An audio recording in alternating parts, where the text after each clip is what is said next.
যারা তাল বাহানা করছিল তারা আবারও হাঁটু গেড়ে বসবে। এই বাংলাদেশ না পাকিস্তান, এদেশের ইতিহাস, এদেশের ঐতিহ্য এগুলো মুছে দিতে চায়। যুদ্ধের পক্ষে যারা, স্বাধীনতার পক্ষে যারা, সেই সকল নাগরিকের মনে এখনো ভয় কাটেনি।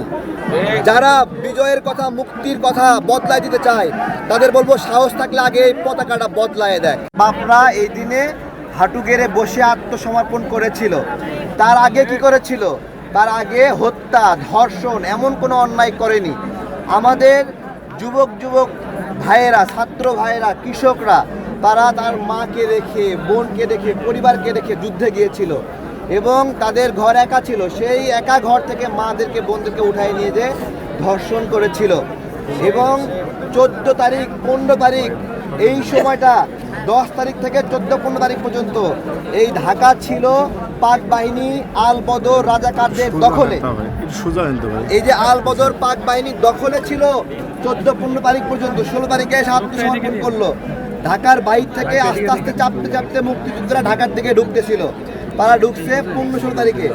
15 তারিখ পর্যন্ত এই ঢাকা পাক বাহিনীর দখলে ছিল। তাহলে বুদ্ধিজীবীদের যে হত্যা, ঢাকা যদি পাক বাহিনীর দখলে থাকে 14 ডিসেম্বর, তাহলে কি পাক বাহিনী বুদ্ধিজীবীদের হত্যা করছে না? এরা নতুন করে সেই গল্পটা শোনায়, যে নতুন করে গল্প শোনায় যে পাক বাহিনী এই হত্যাকাণ্ড করতেই পারে না। ওরা এখন ইতিহাস বদলাতে চায়। তো ওদেরকে বলছি যে আজকে একটা অদ্ভুত বিষয় হলো যে এক শ্রেণীর রাজাকার, তাদের অনুশোচনা হয় না। আর এক শ্রেণীর রাজাকার, তারা একটু বুঝতেছে যে না, এখন সুনরম করতে হবে। গত জুলাই গণঅভ্যুত্থানের পরে এই স্মৃতিসৌধে মানুষ আসতে ভয় পাইছে যে কি না কি ট্যাগ দিয়ে কারে মারে। আলহামদুলিল্লাহ সেই ভয় কেটে গেছে।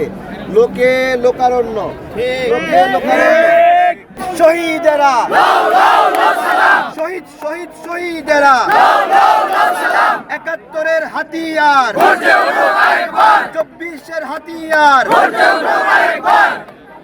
মানুষের সাড়া দেখেছেন। এদেশের ইতিহাস, এদেশের ঐতিহ্য এগুলো মুছে দিতে চায়। তাদের ভাল লাগে না, মাথা ঘোরে এগুলো শুনলে। নতুন করে নোংরা ইতিহাস লিখছে। নিয়াজি, পাক বাহিনীর সর্বাধিনায়ক, সে বলছে রাও ফরমান আলী সে গণহত্যা চালাইছে। আর রাও ফরমান আলী বলে নিয়াজি সবচেয়ে শক্তিশালী, সেই ঘটাইছে। ওরা নিজেরা স্বীকার করছে। মুজাহিদ আল বদরের প্রধান, সে কি বলছে? সে বলছে দেখেন যে পাক বাহিনী পরাজিত হলেও আল বদর নাকি পরাজিত হয় না। গত বছর নির্বাচনের সম্ভাবনা ছিল না, এই শহীদ মিনারের লোক কম আসছে। যেই নির্বাচনের ঘোষণা দিছে, আর সব যারা সন্ত্রাসী উগ্র, তারা নরম হয়ে আসছে। শক্ত শরীর আর নাই, নরম করে ফেলছে। নির্বাচন দেশকে শান্ত করে। নির্বাচন যত বড় রাঘব বোয়াল হোক, তাকে নমনীয় করে, জনগণের কাছে মাথা নিচু করে নির্বাচন। ঠিক আছে, এটাই একটা বিষয় যে এই স্মৃতিসৌধে আজকে সবাই স্বাধীনভাবে আসতে পারছে। কিন্তু আরও দরকার, মুক্তিযুদ্ধের পক্ষে যারা, স্বাধীনতার পক্ষে যারা, সেই সকল নাগরিকের মনে এখনো ভয় কাটেনি। একটা আতঙ্ক ডেভেলপ হচ্ছে। ঠিক আছে, তো এই আতঙ্কের পরিবেশ সব সময় থাকবে না ইনশাআল্লাহ। যতদিন আমাদের এই পতাকা আছে, এই পতাকা যতদিন আছে, ততদিন মুক্তিযুদ্ধের কথা চলবে, বিজয়ের কথা চলবে, স্বাধীনতার কথা চলবে। যারা বিজয়ের কথা, মুক্তির কথা বদলায় দিতে চায়, তাদের বলবো সাহস থাকলে আগে এই পতাকাটা বদলায় দেখ। সাহস থাকলে মানচিত্র বদলাও। কি বদলাতে হবে না? তাহলে নতুন যদি বলে কয় বাংলাদেশ নাকি নতুন হইলে পতাকা নতুন একটা নিয়ে আসো। মানচিত্র বাংলাদেশ যা তাই আছে।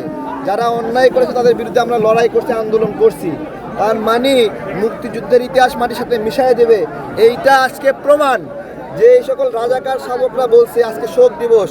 এই যে শোক দিবস না বিজয় দিবস, আজকে এই শোক না বিজয়, শোক না বিজয়, শোক না বিজয়।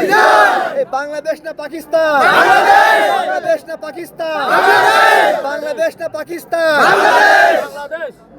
সুতরাং এই আওয়াজ লক্ষ কণ্ঠে ধীরে ধীরে প্রকম্পিত হবে। যারা তাল বাহানা করছিল, তারা আবারও হাঁটু গেড়ে বসবে।